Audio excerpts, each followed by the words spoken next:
24 सितंबर 1992 में अव्यक्त बाप दादा की पर्सनल मुलाकात के ग्रुप नंबर 1 की मुलाकात में बाप दादा ने कहा, दुख की लहर से मुक्त होने के लिए कर्मयोगी बनकर कर्म करो। सभी अपने को श्रीमत पर चलने वाली श्रेष्ठ आत्माएं अनुभव करते हो। नाम ही है श्रीमत। श्री का अर्थ है श्रेष्ठ। तो श्रेष्ठ मत पर चलने वाले श्रेष्ठ हुए ना। यह रूहानी नशा बेहद का नशा रहता है ना, या कभी कभी हद का नशा भी आ जाता है। इसलिए सदा अपने को देखो, चलते फिरते कोई भी कार्य करते बेहद का रूहानी नशा रहता है। चाहे कर्म मजदूरी का भी हो, साधारण कर्म करते अपने श्रेष्ठ नशे को भूलते तो नहीं हो। घर में रहने वाली, घर की सेवा करने वाली साधारण माताएं हैं, यह याद रहता है यह जगत माता हूँ, जगत का कल्याण करने के निमित्त यह कार्य कर रही हूँ, यह याद रहता है। जिसे यह रूहानी नशा होगा उसकी निशानी क्या होगी? वह खुशी में रहेगा। कोई भी कर्म करेगा लेकिन कर्म के बंधन में नहीं आएगा, न्यारा और प्यारा होगा। कर्म के बंधन में आना अर्थात कर्म में फंसना, और जो न्यारा प्यारा होता है वह कर्म करते भी कर्म के बंधन में नहीं आता। कर्म योगी बन कर्म करता है। अगर कर्म के बंधन में आएंगे तो खुशी गायब हो जाएगी, क्योंकि कर्म अच्छा नहीं होगा। लेकिन कर्म योगी बनकर कर्म करने से दुख की लहर से मुक्त हो जाएंगे। सदा न्यारा होने के कारण प्यारे रहेंगे। तो समझा कैसे रहना है? कर्म बंधन मुक्त। कर्म का बंधन खींचे नहीं, मालिक होकर कर्म कराए। मालिक न्यारा होता है ना, मालिक होकर कर्म कराना, इसे कहा जाता है बंधन मुक्त। ऐसी आत्मा सदा स्वयं भी खुश रहेगी और दूसरों को भी खुशी देगी।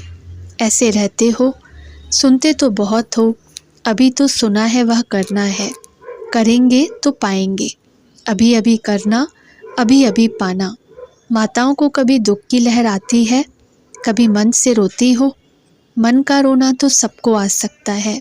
तो श्रीमत है सदा खुश रहो। श्रीमत यह नहीं है कि कभी कभी रो लो। बहुत काल मन से व आँखों से रोया, रावण ने रुलाया ना। लेकिन अभी बाप के बने हो खुशी में नाचने के लिए, रोने के लिए नहीं। रोना खत्म हो गया। दुख की लहर यह भी रोना है, यह मन का रोना हो गया। सुखदाता के बच्चे सदा सुख के झूले में झूलते रहो। दुख की लहर आ नहीं सकती, भूल जाते हो तब आती है। इसलिए अभूल बनो। अभी जो भी कमज़ोरी हो उसे महायज्ञ में स्वाहा करके जाना। साथ में लेकर नहीं जाना, यहाँ ही स्वाहा करके जाओ। स्वाहा करना आता है ना? दृढ़ संकल्प करना अर्थात स्वाहा करना। अच्छा, सभी की आश पूरी हुई। यह भी भाग्यवान हो जो ऐसे मिलते रहते हो।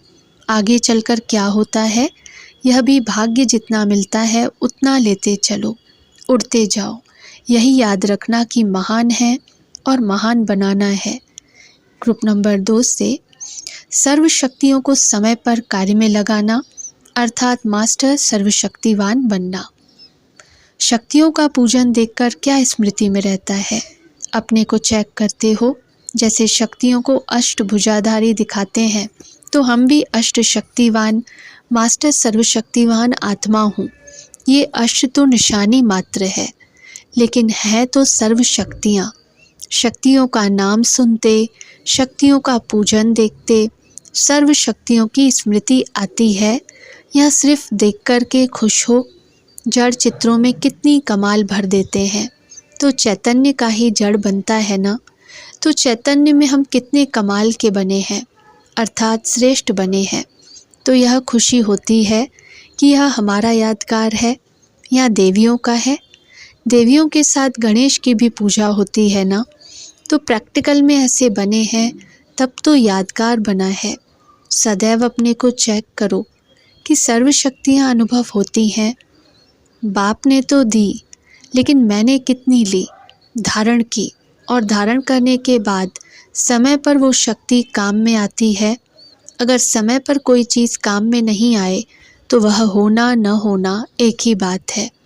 कोई भी चीज़ रखते ही हैं समय पर काम में आने के लिए। अगर समय पर काम में नहीं आई तो क्या कहेंगे, है व नहीं है, एक ही बात हुई ना। तो बाप ने दी लेकिन हमने कितनी ली, यह चेक करो। जब प्रैक्टिकल में काम में आए तब कहेंगे मास्टर सर्वशक्तिवान। शक्ति काम में नहीं आवे और कहें मास्टर सर्वशक्तिवान, यह शोभता नहीं है। एक भी शक्ति कम होगी तो समय पर धोखा दे देगी। कोई भी समय उसी शक्ति का पेपर आ जाए तो पास होंगे या फेल होंगे। अगर नहीं होगी तो फेल होंगे, होगी तो पास होंगे। माया भी जानती है इसके पास इस शक्ति की कमी है तो वही पेपर आता है। इसलिए एक भी शक्ति कम नहीं होनी चाहिए, समझा। ऐसे नहीं शक्तियाँ तो आ गईं, एक कम हुई तो क्या हर्जा हुआ। एक में ही हर्जा है, एक ही फेल कर देगी। सूर्यवंशी में आना है तो फुल पास होना पड़ेगा ना। फुल पास होने का अर्थ ही है मास्टर सर्वशक्तिवान बनना। माताओं में सहन शक्ति है या थोड़ा थोड़ा क्रोध आ जाता है। पांडवों को क्रोध या रौब आता है, सहन शक्ति की कमी है तभी आएगा ना।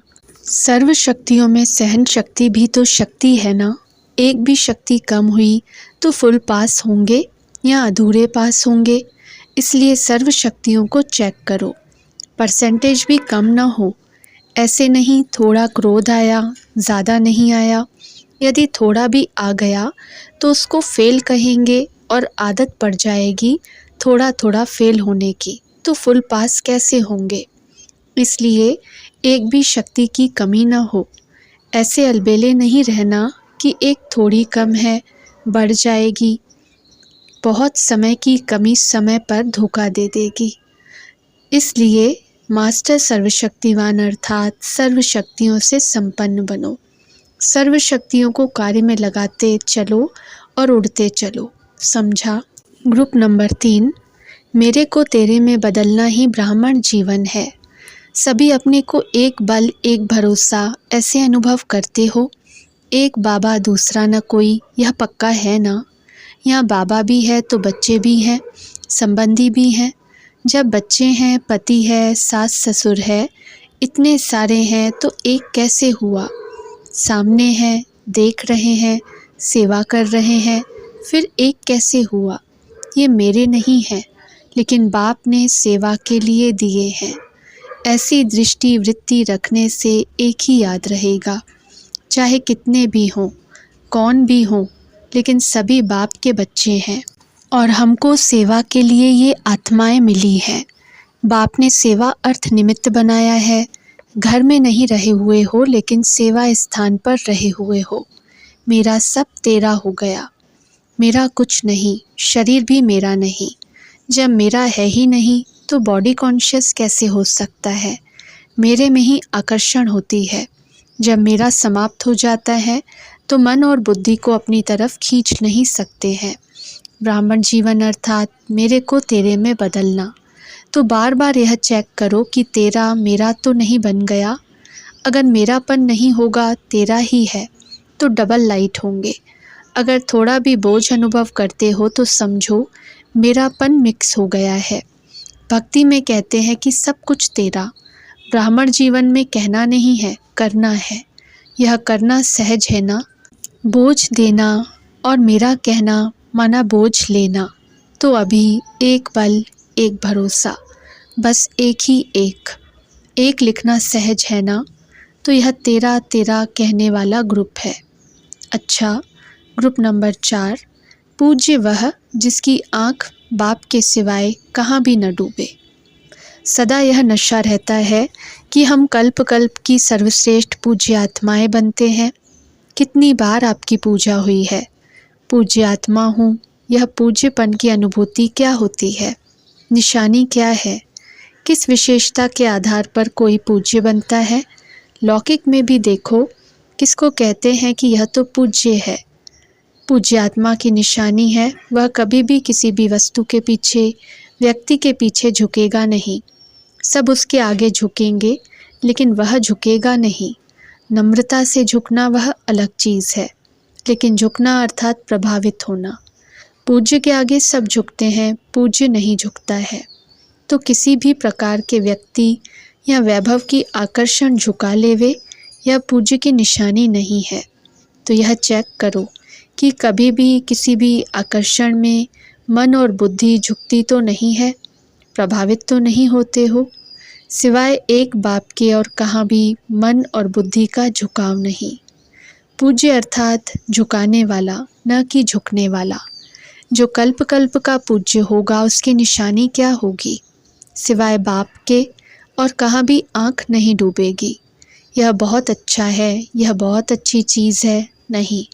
पूज्य आत्माओं के आगे स्वयं सब व्यक्ति और वैभव झुकते हैं।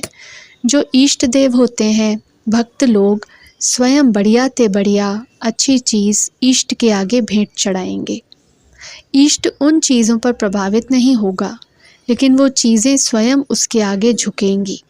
तो पूज्य की निशानी है एक बाप के सिवाय कहाँ भी मन बुद्धि का झुकाव नहीं। रिगार्ड और चीज़ है, प्यार और चीज़ है, नम्रता और चीज़ है, लेकिन प्रभावित होना और चीज़ है। तो पूज्य आत्मा थे और बार बार बनेंगे। यह निशानी अपने अंदर चेक करो। कभी भी किसी भी संस्कार के वश आत्मा वशीभूत हो जाती है तो यह भी झुकना हुआ। मानो कोई ब्राह्मण आत्मा पूज्य आत्मा कहे कि आज क्रोध के वश हो गई, लोभ के वश हो गई, अभिमान के वश हो गई, तो यह झुकना हुआ या झुकाना हुआ। तो पूज्य कभी झुकता नहीं।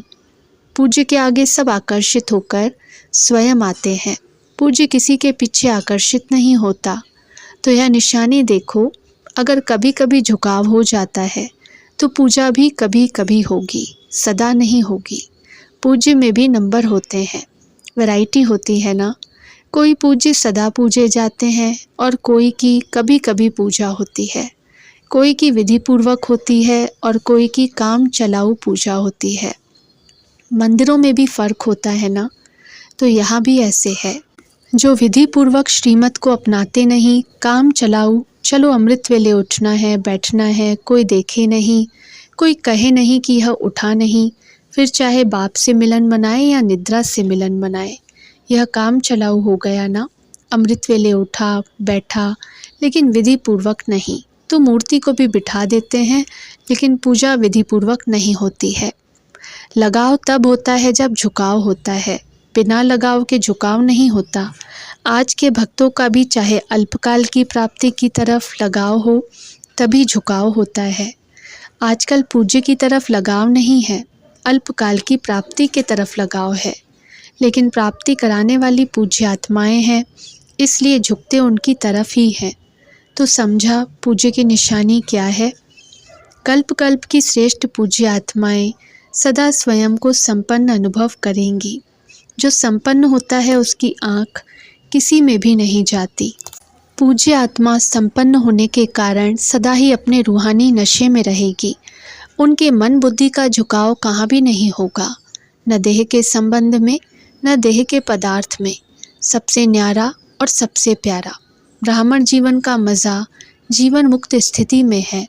न्यारा अर्थात मुक्त, संस्कार के ऊपर भी झुकाव नहीं। जब कहते हो कि क्या करूं, कैसे करूं, तो उस समय जीवन मुक्त हुए या जीवन बंध।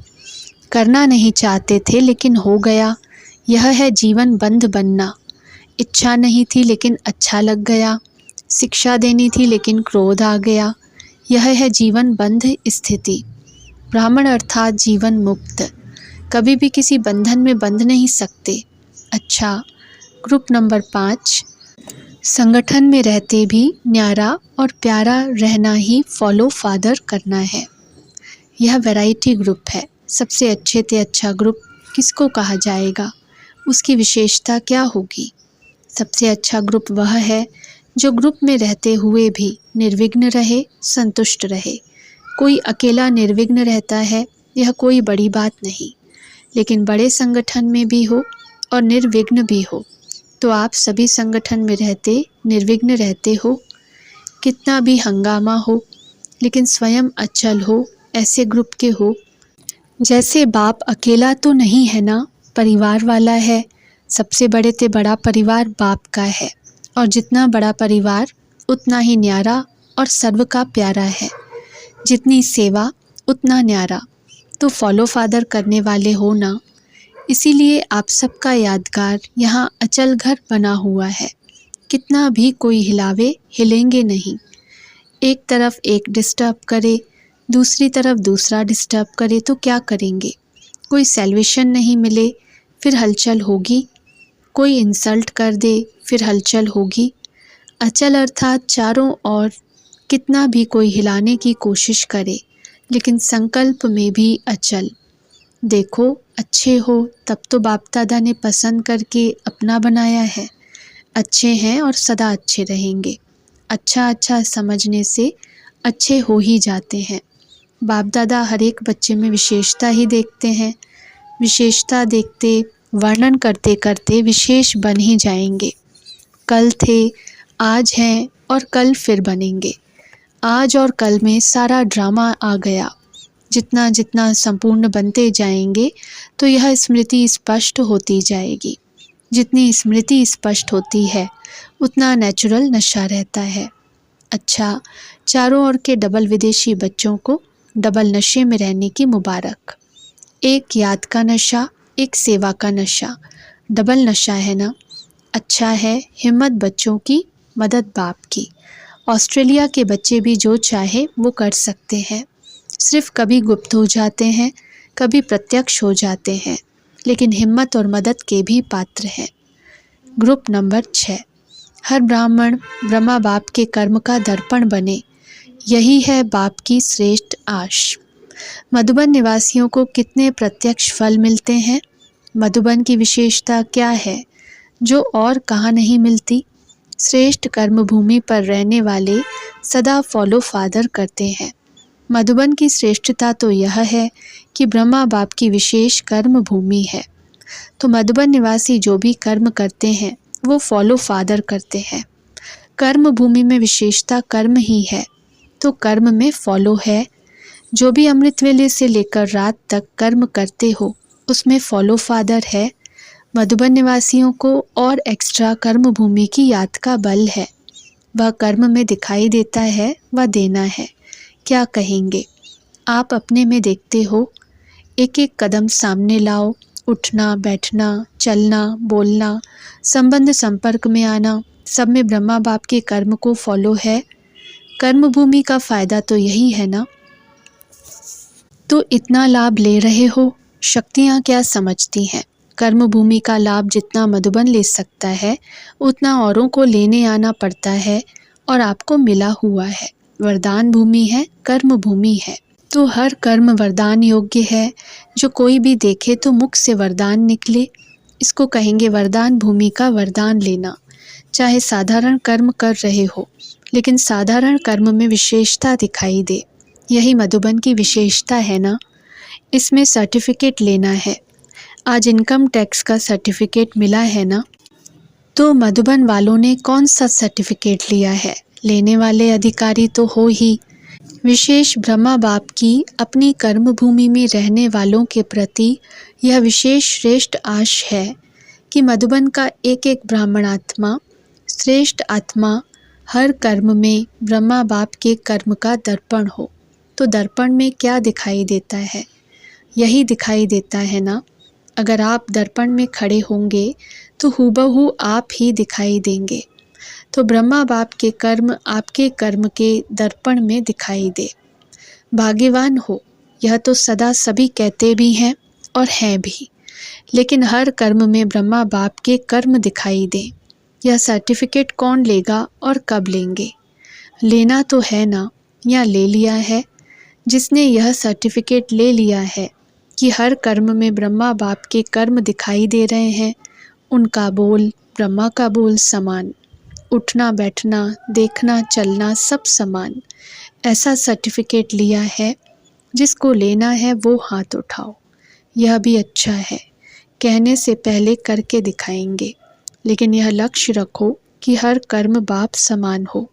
ब्रह्मा बाप को फॉलो करना तो सहज है ना। निराकारी बनना अर्थात सदा निराकारी स्थिति में स्थित होना। इसके बजाय कर्म में फॉलो करना उससे सहज है। तो ब्रह्मा बाप तो सहज काम दे रहा है, मुश्किल नहीं। तो सभी लक्ष्य रखो कि मधुबन में जहाँ देखें, जिसको देखें, ब्रह्मा बाप के कर्म दिखाई दें। कर्म में सर्वव्यापी ब्रह्मा कर सकते हो, जहाँ देखे ब्रह्मा समान हो सकता है ना। मधुबन की महिमा अर्थात मधुबन निवासियों की महिमा, मधुबन की दीवारों की महिमा नहीं है, मधुबन निवासियों की महिमा है।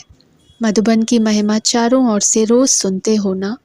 मधुबन निवासियों की महिमा जो होती है वह किसकी है? आप सबकी है ना। नशा तो रहता है कि हम मधुबन निवासी हैं। जैसे यह नशा है, वैसे यह नशा भी प्रत्यक्ष दिखाई दे कि यह ब्रह्मा बाप के समान फॉलो फादर करने वाले हैं। अच्छा, सभी संतुष्ट हो। कुछ सेल्वेशन चाहिए। सेल्वेशन की भूमि में बैठे हो, कितने बेफिक्र बैठे हो। शरीर की मेहनत करते हो और तो सब बना बनाया मिलता है। जो शरीर की मेहनत नहीं करते हैं उनको एक्सरसाइज की मेहनत कराते हैं। आप तो लकी हो ना, जो एक्सरसाइज नहीं करनी पड़े, हाथ पांव चलते रहते हैं। जितना जो हार्ड वर्क करता है उतना वह सेफ है, माया से भी और शरीर की व्याधियों से भी। बुद्धि तो बिजी रहती है ना, और फालतू तो कुछ नहीं चलेगा। तो जो सदा बिजी रहते हैं वे बहुत लकी हैं। इसलिए अपने को फ्री नहीं करना। चलो बहुत समय कर लिया, अब फ्री हो जाएं। बिजी रहना खुश नसीब की निशानी है। खुश नसीब होना, अपने को सदा बिजी रखना। अच्छा, मधुबन निवासियों को पहला चांस मिला है, यह भी लक है। अभी बाप दादा को करके दिखाना, समझा? अच्छा, ओम शांति।